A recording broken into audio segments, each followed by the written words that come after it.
God's grace, His mercy, and peace are yours in Jesus Christ. There's an outline. We're doing miracles in Mark. Got a couple more of those here through the summer, so each of them are self-contained. And each of the miracles have been a little bit different. But one of the things that's always amazing to me, how we pull this off, the back-to-school backpack giveaway. So there's a bunch of you I'm seeing here who volunteered and who helped. Thank you for that. Couldn't do it otherwise. A special thanks to Jessica Perry, Crystal Iverson. They were charging forward. Julana Wardlow handled a bunch of things. Chrissy was in the did food. Chrissy and Ty, a whole bunch of people. I'll forget people. Dylan Corbin helped us all with setup, and a lot of you guys. So thank you so much, because we served about 900 that day. 200 backpacks also went up to Idaho Falls. 100 are already down in Tijuana. And we got 50 sitting in the foyer for Liz and Teresa to give out as people call in. And so we'll probably give out another 100 to 200 backpacks. So it'll be about 1,300 altogether. That's a thing to pull off. That's kind of a thing. And when we did it, just to give you the logistics, if you haven't seen the pictures or in years past and so forth, so we actually finally told people, hey, insider tip, come an hour after it starts and you'll just walk straight through. You don't have to wait in the line in the sun. But they don't listen to us. So people come and they're there. Last year it was crazy though, because last year it was like 20 people out on air mattresses out in the front sleeping. And this time there was only 2 families out there when we showed up at 7. But by about 9:30, the line was and we start at 10, all the way down the north wall of the mech and all the way back before we then open the doors. And I'm looking at that crowd, and it's really fun for me. These people are so great. Our leaders are so good. Don't have to do anything except talk. That's what I do for a living. So I just could visit with people. But it's a crowd, man. And over the course of the day, it's probably about 3,000 people. That's probably about 3,000 people down there at the mech that we're ministering to, caring for, hopefully providing a year's worth of school supplies. It's really great. It's just a great event. I thought to myself, as I thought about this sermon today, what if, because one of the tricky parts of this is all the planning that goes into it to try to help 1,000 kids get backpacks. So you're just, the planning takes many months ahead. The fundraising, the marketing, the posters, like the Elliots and the Hernings were great sponsors.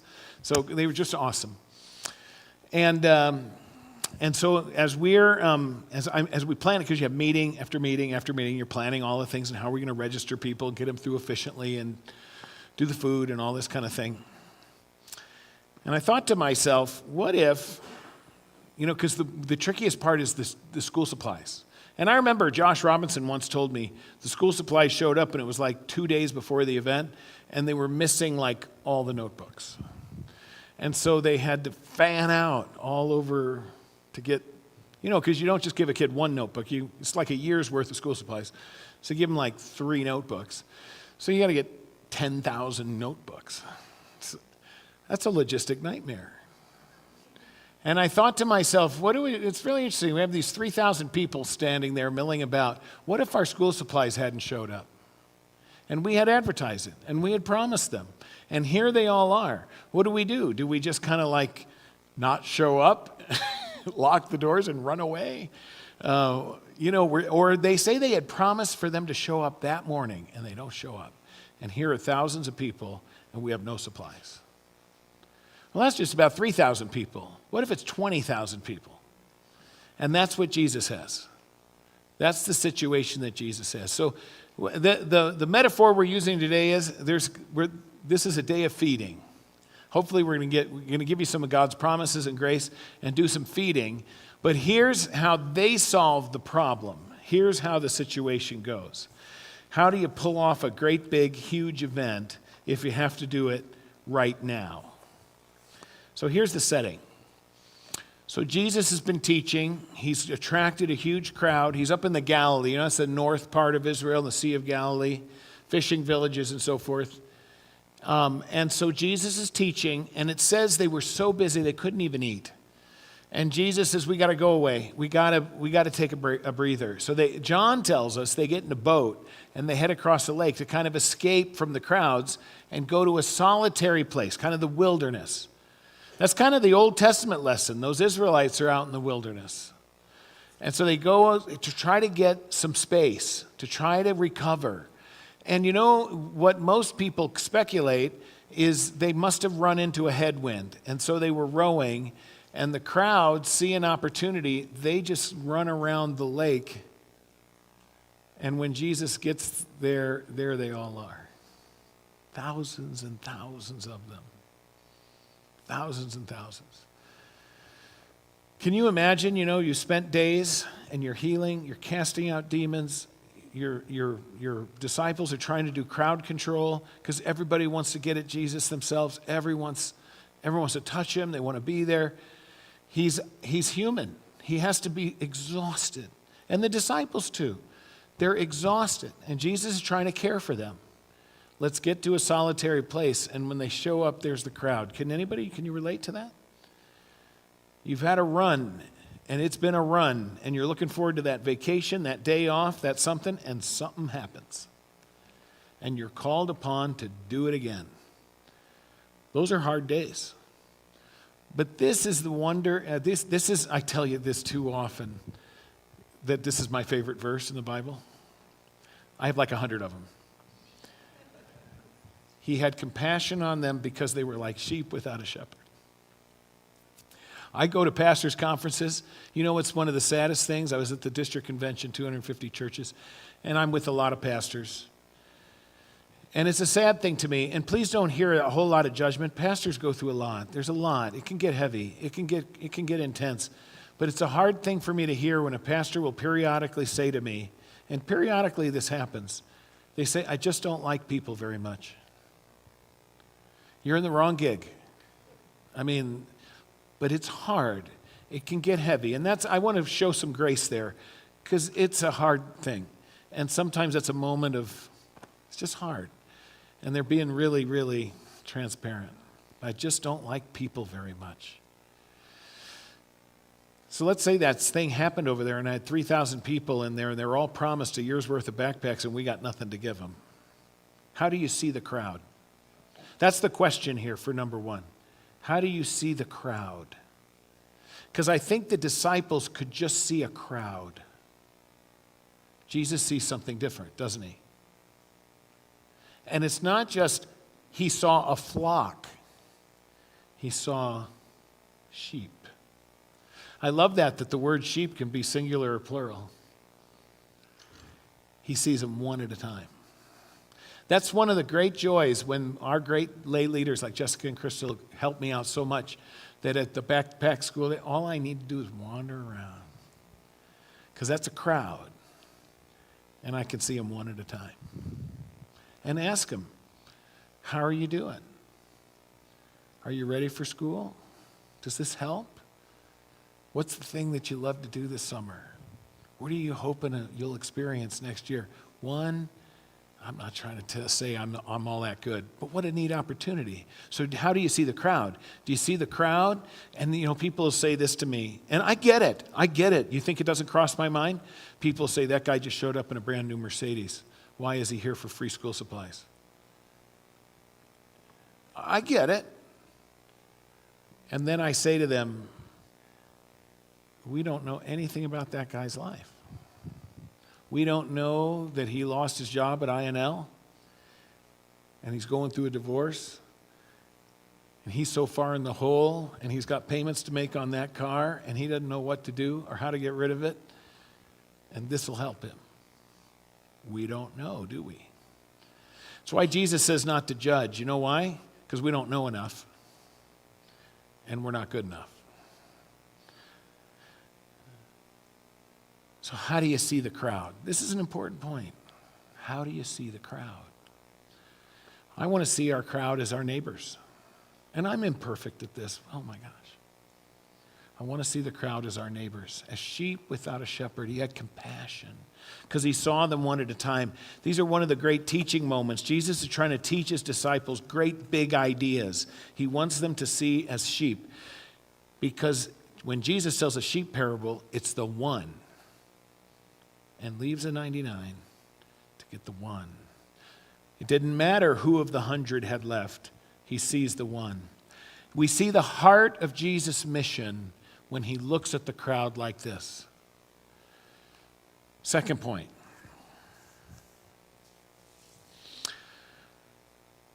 So now he teaches them all day. He's been exhausted.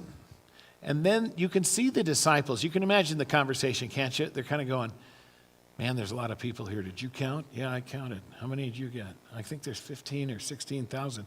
No, I think there's more, closer to 18 or 19,000 people.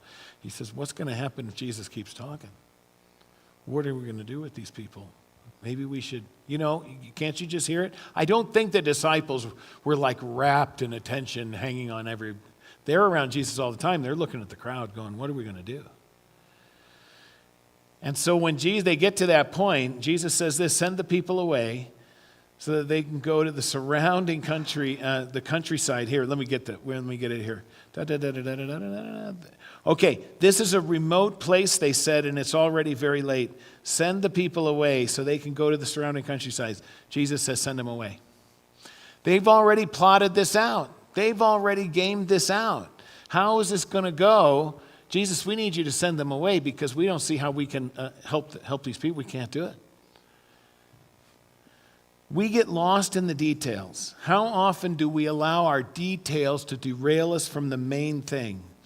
The thing I want to remind us as we journey with Jesus, as we go along with Jesus, and we may be hearing Jesus call, Jesus, and he's saying, hey, I need you to walk with me.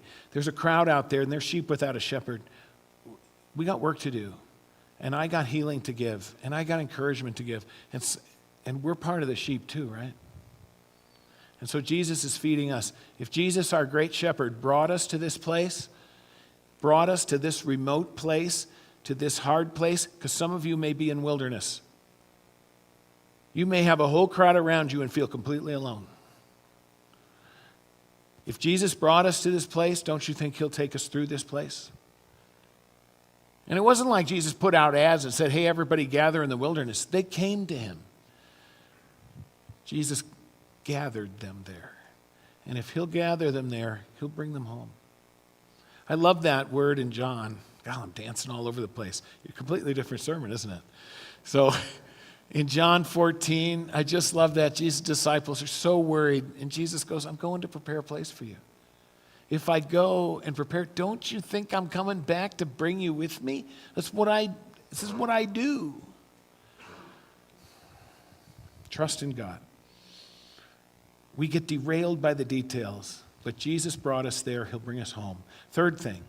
You know what's interesting right now? Smaller churches, it's really interesting data that we have on this. Smaller churches. We're kind of like a medium-sized church. For our area, we're like a large church. But generally speaking around the country, smaller churches, like that worship 50 to 100, statistically have done better over the last 5 years or so than larger churches.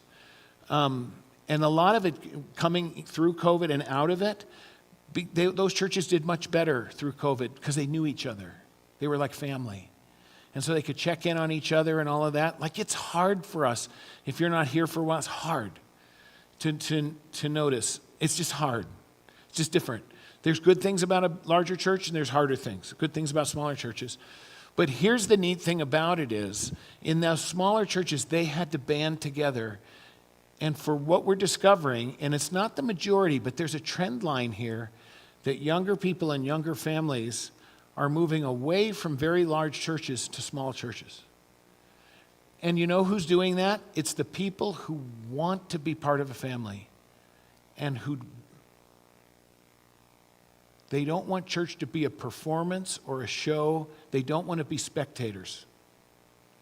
It's easy to be a spectator in a big church. That's not the gig, folks. If this is a hard word, forgive me. That is not the gig. This is not a spectator sport. This is not a performance or a movie. It's just not.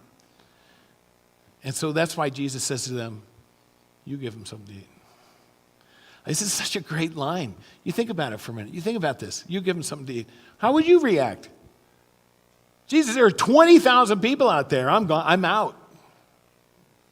They're going to riot on us. Some people are going to get something to eat, and other people aren't going to get nothing. We could pool all our money. I mean, we got nothing. I ain't doing that. So what are the reactions? There are 3 responses to this, right? 3 possible responses. One is, okay, guys, what's the plan? We huddle up. And all the 12 disciples, they come up with a plan. Yeah, good luck with that. The other one is they go, oh, well, Jesus, we've seen you calm the storm and heal the leper. You just do it. You just do it. The third reaction is what Jesus wants. And it's them saying, we can't, but here's what we got. This is the right reaction of the church. And when I say the church, I mean the people of God. I can't, but here's what I got because I know you can. It's not just let me sit back on my hands, Jesus, do a magic show for us, will you? That's a spectator sport. It's just a performance. I want to see a show. Oh, that'll be cool. I'll tell my friends about it. Right? Or we came up with a plan. Aren't we awesome? I can't. But here's what I got. Go to the 4th point. What is this next one? Jesus says this. Oh, you remember the show MacGyver? Anybody? Oh man, am I old? I am so old. MacGyver was great, right? So the general, never was a big fan, but I kind of know the idea. So the way I read the show, MacGyver, he's in a desperate spot. Desperate spot. There's no way out. He has a paper clip, he has a stick of gum, and he has duct tape. And he builds a spaceship, right? Or a fusion reactor. And he saves the world, right? Sometimes we feel like that. Jesus, I got a paper clip. And I got a half a roll of duct tape. I mean, what good is that? You know, I don't sing, I don't preach that good. I mean, it's the Moses syndrome, right? Jesus, who am I? I can't do that. I'm no good. And finally, Moses says, just send somebody else. I don't want to do it. Right? But it's us coming to him. I got a paper clip, I got a stick of gum, and I got some duct tape. And Jesus says, right on. Now we can get busy. I mean, this is really what he's like. It's what have you got on you? I mean, I know this with guys. We would say that, man, there's an opportunity. We can go see a ball game. Hey, who's got money? Anybody? What do you got on you? You got a 5? Got 6? Oh, I got some change in the car. We can go see the ball game. Let's go. You know, we can do it. We pool our resources. And so it didn't seem like much, but we got to do something fun. And so what Jesus is saying to us, what do you got on you? Tell me what you got on you. Now here, let me be a little serious too for a minute. Sometimes what we got on us is scars and baggage and hurt. Thank God we got lots more than that. We got some grace. We got some mercy. God put his name on you in your baptism. He's fed you at his table. He's put this in your hands. What have you got on you? That's all Jesus is asking. What do you got on you? And then let me get busy here. And so I love this because you know what our challenge is? We so often work out of scarcity. Our perspective is scarcity. There's not enough. There's not enough to go around. I don't have enough. Jesus works out of abundance. You notice this? He feeds all these people miraculously, right? Because they show up. It always pictures me. Like I love it with the hot dogs coming out. Everybody's walking out with a little sack lunch out of the back to school event yesterday. I'm thinking that's kind of like, you know, I don't know who, Bartholomew. Here. Or I think maybe it's Andrew. I think he may be named in one of them. Andrew shows up and says, well, this is all we got, Jesus. It's this little kid over here. He's got his G.I. Joe lunchbox. He's got 5 pieces of bread and 2 little fish. That's all he's got. That's what we got. This is a joke, right? And Jesus going, good. Thanks for bringing me what you got. At least you asked. And so in this one, Jesus works out of abundance. They feed them all, right? Because they're going, that'd take 8 months of wages. How are we going to do that? Bring me what you got. This is my prayer now daily as I begin my day. I want to commend it to you. Start your day not with your to-do list, not with the worries of yesterday or the things you got ahead of you. Ask this question: God, what are you up to today? Start there. God, what are you up to today? And might I possibly be involved with that? What are you up to? Because that's really the thing. When Jesus says, you give them something to eat, I would have loved to have turned and said, Jesus, what are you up to? Do we not trust enough? Have you not shown us your love enough? I need you to be you for me, because I want to follow. I want to do what you're asking. I know how to do it. This is all I got. And Jesus says, that's all I need. And the last point is this. So growing up in New York, how am I doing? Oh, we're golden.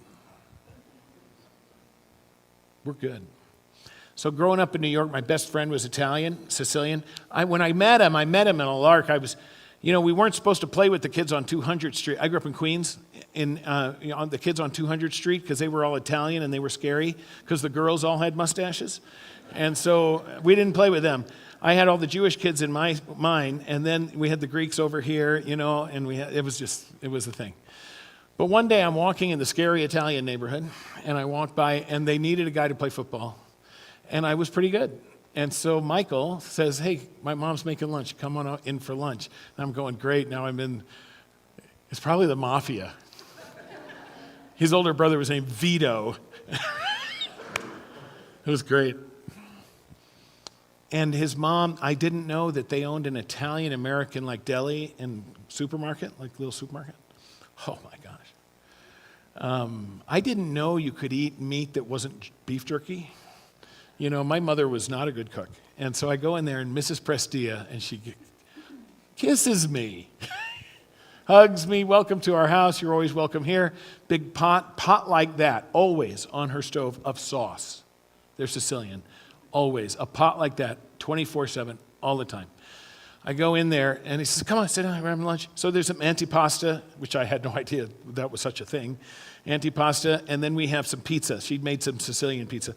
And so we eat that. I'm stuffed. I'm are we going to go out and play some more football? And they're going, sit your rear end down. We just started. And so it's course after course after course. It's baked ziti, then there's chicken, then there's Italian sausage. And we get all the way to the end, and everybody has to have a shot. There was a 7-year-old there of anisette, and that's just what you did. And then we went out and played again, waddling around.